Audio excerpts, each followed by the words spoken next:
what do you think of the hot seat in Frank Vogel and some of the flack that he's caught?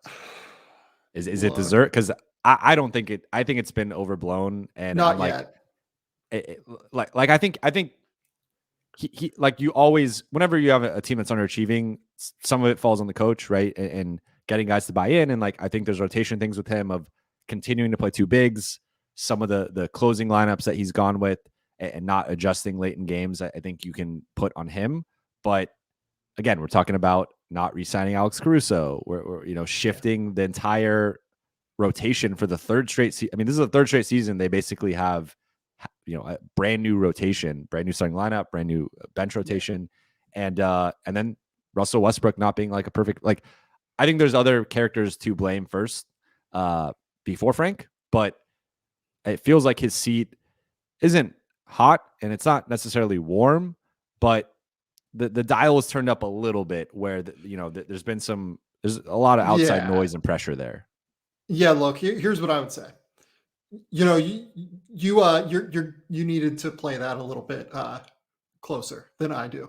I would blame Rob Pelinka more than I would blame Frank Vogel for these problems. For all of the reasons you said, structurally, this roster is a mess defensively. Like, there's just not a way around it. Like, I don't know what they're supposed to do defensively to fix it with this current roster construction. Then you go out and you make the Russell Westbrook trade, moving high level defenders within that trade.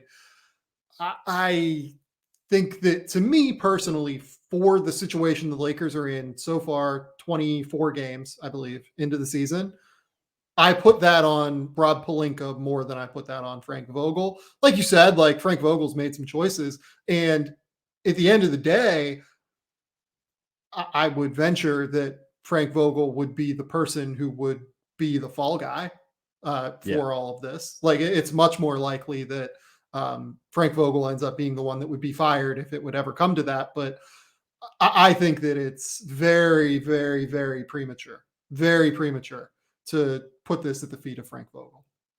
Yeah, and to be clear, I'm not putting the blame on anybody.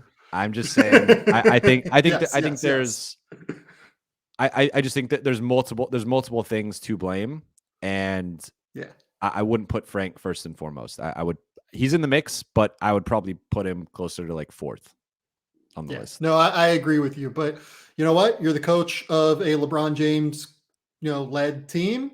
Mm-hmm. The sword almost always comes down on that guy. And if it changes, if they decide that there needs to be a shakeup, and given the construction of this roster, it's going to be hard to do like a very real roster shakeup on a situation like this, just given the construction of the salaries.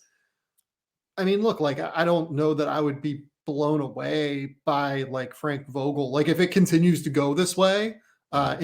and we look up in February and they're sitting here at 22 and 24, even though they're still like the 8 seed in the West, because the West is just like a big mishmash of teams Yeah. in that 4 to 11 range.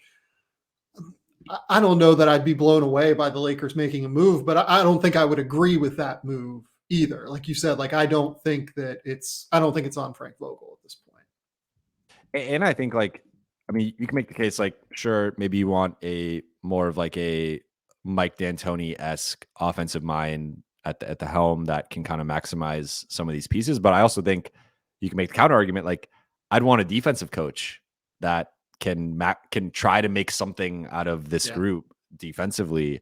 And even Rob Pelinka had kind of said that heading into the season, which I found a very interesting comment of like, someone asked, like, you guys did lose a lot of perimeter depth and talent defensively. Like, are you confident you guys will remain an elite defense? And he was like, well, we have Frank Vogel, and you see his system last 2 years, we've been top 3 defensively. Like, we're confident Frank can find a way to make this an elite defense. And that kind of felt like putting some pressure on Frank of like, if we're saying publicly that we believe in your defensive scheme and that you can do this, when I think kind of objectively looking at it, it wasn't, I mean, they're not like, this was not a top 3 defensive group in any form or fashion. Right. Like, so it's interesting, but I think I'm with, like, we're in agreement here. I don't think it's on Frank, and I think it would be a mistake to fire him, but I do think that if they continue to underachieve, it's heading that way.